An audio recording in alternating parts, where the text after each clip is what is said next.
In this video, I'll be talking about 3D components of vectors to solve for R. And for my final answer in this problem, I'm looking to find the angle of our resultant as well as the magnitude of the resultant. So when looking at 3D components of vectors and solving for R, in 3 dimensions, there is 3 types of vector possibilities that we can have when solving. So the first of which is when we are given an angle with a magnitude and we're given 3 angles which meet that magnitude, making it a vector. So in this one we have our F is 250, looking at the green in this example. We have an alpha, a beta, and a gamma is what this type of arrow will give us. And although it's not labeled for our current situation, as I'm going to explain, our alpha is from our positive x axis to our force. Our beta is from our positive y axis to our force. And our gamma is from our positive z axis to our force. And in this problem that I came up with already, I have this equal to 30 degrees, this equal to 68.6 degrees, and this equal to 70 degrees. So if we look at this again, if our alpha is from our positive x to our force, that means that this angle has to be 30 degrees from our x over to our force, that our beta has to be 68.6, and that's from our positive y to our force. This has to be 68.6 degrees, and our gamma has to be 70 from our positive z to our f. So our positive z to our f right here has to be 70 degrees. That is our first example, and in order to solve that for all of our magnitudes, we are going to have our force times the cosine of whatever angle. But first I'm going to explain the 3 different types, and then once we go through all 3 types, then we're going to solve them together. So our second type of vector that we can have is with dealing with similar triangles. So looking at our blue example for this, we have a similar triangle with a 3-4-5 ratio and a magnitude of 180 degrees. So looking at this, we need to do similar triangles in order to figure out what our x, y, or z components are. In this case, I have it along the x-axis, just so it's a little bit easier to explain, but you could also have it in between the x and y, in which case your base of the triangle would be a component of your x and your y. But for this case, we're just looking at it along the y and z and not worried about our x. And for this, we would say something like 5 over 180 is equal to 3 or 4, depending on what we're looking for, over the side. So 5 is to 180. This length, the hypotenuse of the triangle, is 5, and we're given that that is actually 180. Then we're given the ratio again that this side would be 3, so we're looking for the actual length of that side as well. That's how we would solve similar triangles to find our components. And we would do that for our I, J, and K. The other type of triangle that we can have is a projection. Looking at our red in this case, and I had this at a magnitude of 200. So looking at this, we can have 2 types of angles off of this.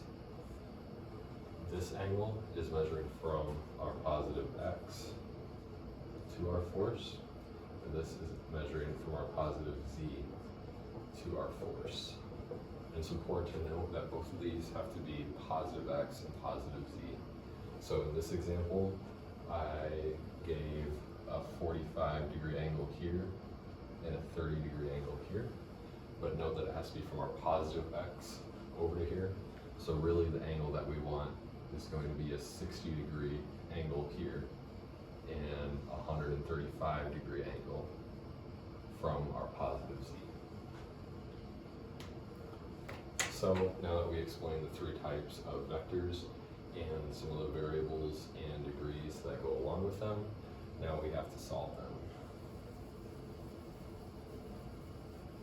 So when we're solving for these and we're looking in 3D, there is 3 types of variables that we solve with them.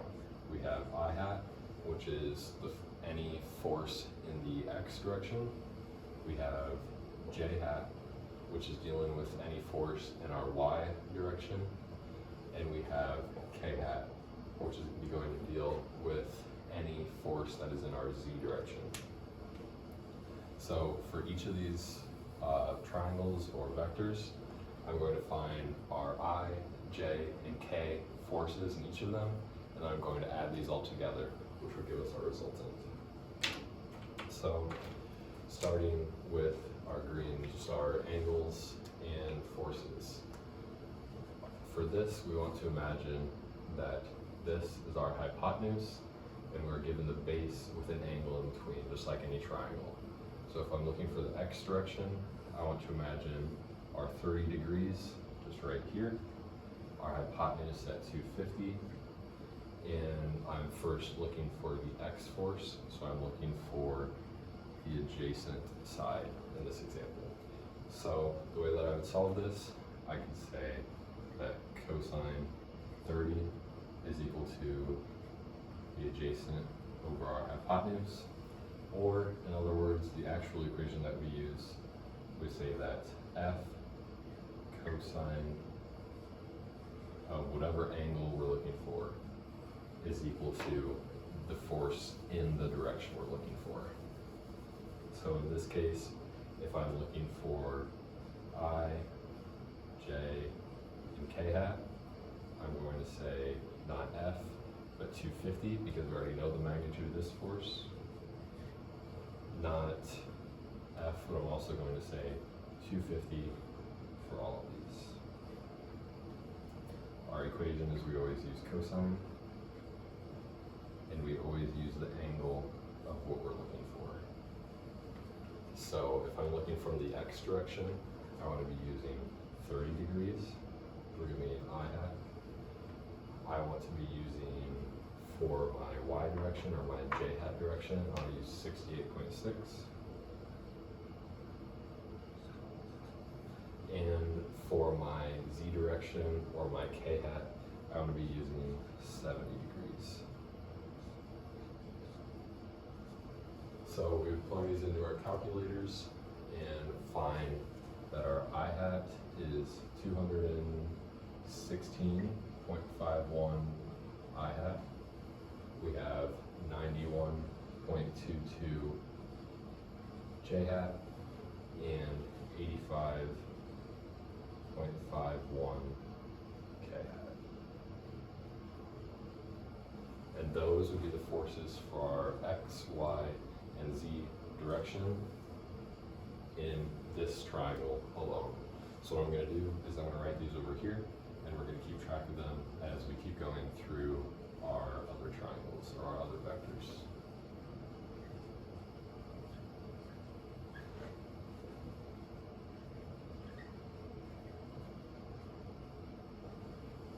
And this was for, I'm just going to call this our green color.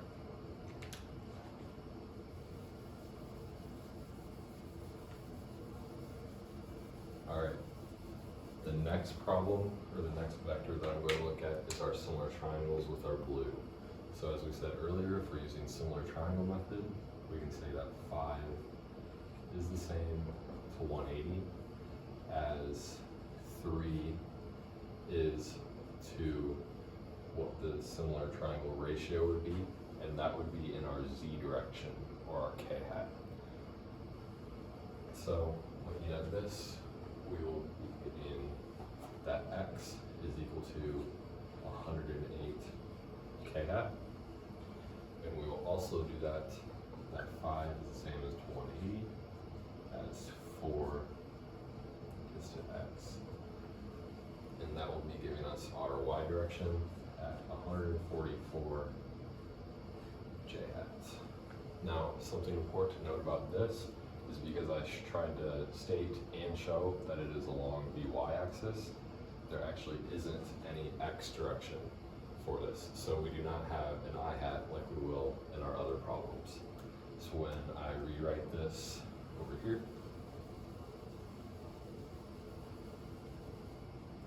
we still have 144 J hat and 108 K hat, but we don't have any I hats. And that was for our blue triangle. Finally, for our red triangle, our last one is being our projection. We have to look at from the positive x to our angle of 60 degrees, from our positive z to our angle with 200 degrees. And same thing, we're going to use trig for this, but it's a little bit different because we have our 60 here or our 30 here, and that will help us solve for our x and y directions of each. So looking at our I hat direction, I'm going to be solving our first thing, take a step back. The first thing if we're solving for our x and y direction is I need to know what this measure is right here. Because it needs to be on the xy plane, and I'm going to find an angle from that, then I need to know what this force actually is first. So, because it's a projection, it's just across the x and then down from the z. We can't just go from the x to our actual force because we don't know what the angle between those is. We only know the angle from our x over to where our projection is going down. That would be a different angle from our x to our 200. So the first thing that we need to do to find this, some simple trig, we have 200 cosine 45, and that would give us an angle of 141.42. And that would be our angle from here to here. Or sorry, our magnitude across our xy plane. Then what I have to do is find our cosines, which will help find our x and y's, and then we can do our cosine of 135 to find my z. So if I'm looking for my k hat, sorry, my I hat, my j hat, and then my k hat, first looking for my I hat, I'm going to find that it is 141.42, and that is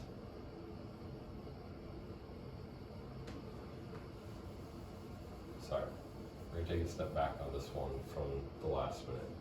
The real equation that we want to use for when we have this type of projection with our two angles is that we want to have sine of this angle, cosine of that angle is our I hat with f. We want to have our f once again up front, sine of this angle times sine of this angle plus cosine of this angle again with our f. And what this actually gives us is our I hats, j hats, and k hats. It's a little bit of a longer equation, but it uses sines and cosines from our two angles. The way that I was thinking of, you can actually solve it with still, but this equation is just removing that step in the middle. So what I was talking about discussing earlier would be if you were trying to find the cosine part or the sine part, that would be in the middle of this. This simplifies it where you can just take your two angles, solve for your I hats in this first chunk, your j hats in the second chunk, and your k hats over here. So this is the simplified equation to solve that. So if we plug in our f being 200 in all these situations, our sine being 135 or 60, 135, 60, 135, then that gives us 200 sine with 135 times cosine 60, and this gives us 200 sine 135 sine 60 plus 200 cosine 135. And all of that simplifies down to 70.71, 122.47 plus negative 141.42. That would be I hat, J hat, and K hat.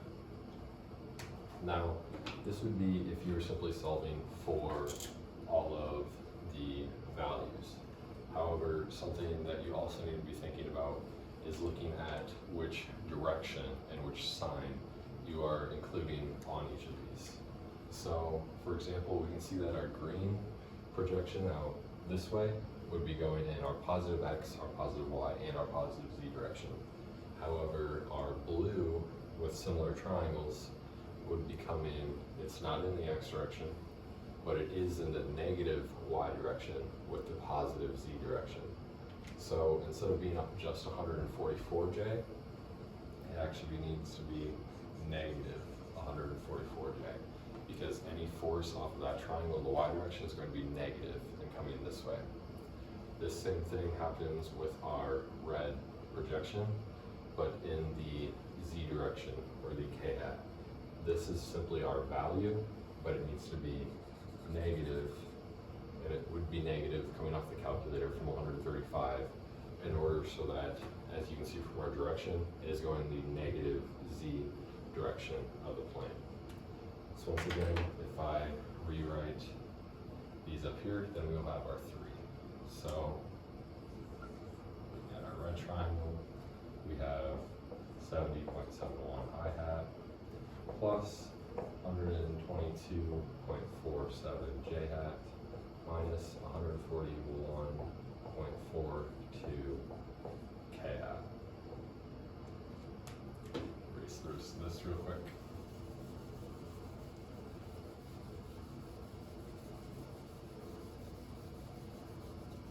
So that part of the equation is what we would be using essentially to solve for each component.